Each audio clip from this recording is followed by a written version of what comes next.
பாரிஜாதம் சீரியலுடைய next எபிசோடுக்கான promo என்ன அப்படின்றத பார்க்கலாம். ஒரு உண்மையை ரொம்ப நாள் மறைச்சு வைக்க முடியாது, அது கண்டிப்பாக எப்போனாலும் வெளியே வரத்தான் செய்யும் அப்படின்ற மாதிரி தான் இந்த ப்ரொமோவை கொடுத்துருக்காங்க. ஏன்னா வர்ஷினி கர்ப்பமாக இருக்க விஷயம் இது நாள் வரைக்கும் மறைச்சு வச்சுருந்தாங்க. பட் இந்த விஷயம் சிந்தாமணி ஸ்ரீஜா இவங்க 2 பேருக்கும் தெரிய வந்து கையில் ஆதாரத்தோட வீட்டில் வந்து சொல்லிட்டாங்க.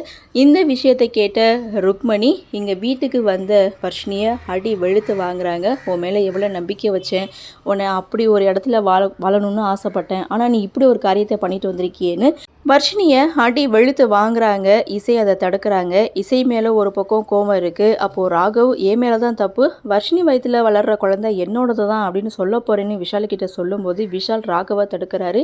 ஏன்னா இசை ஏதாவது பிளான் பண்ணியிருப்பா, அவள் ஏதாவது சொல்லி சமாளிப்பா, நீ கொஞ்சம் அமைதியாக இருன்னு உண்மையை சொல்ல வந்த ராகவை இங்கே விஷால் வந்து தடுக்கிறாங்க. எவ்வளோ பிரச்சனையாக தான்ப்பா நாங்கள் சமாளிக்கிறது அப்படின்ற மாதிரி இந்த ப்ரொமோவை கொடுத்துருக்காங்க. சரி பார்க்கலாம் இசை என்ன சொல்லி சமாளிக்க போகிறாங்கன்னு தெரியல. ஸோ என்ன நடக்குது, என்ன மாதிரியான சுவாரஸ்யத்தோடு கதைக்கள நகர்வை கொண்டு வராங்க அப்படின்றத நாமளும் பொறுத்திருந்து பார்க்கலாம்.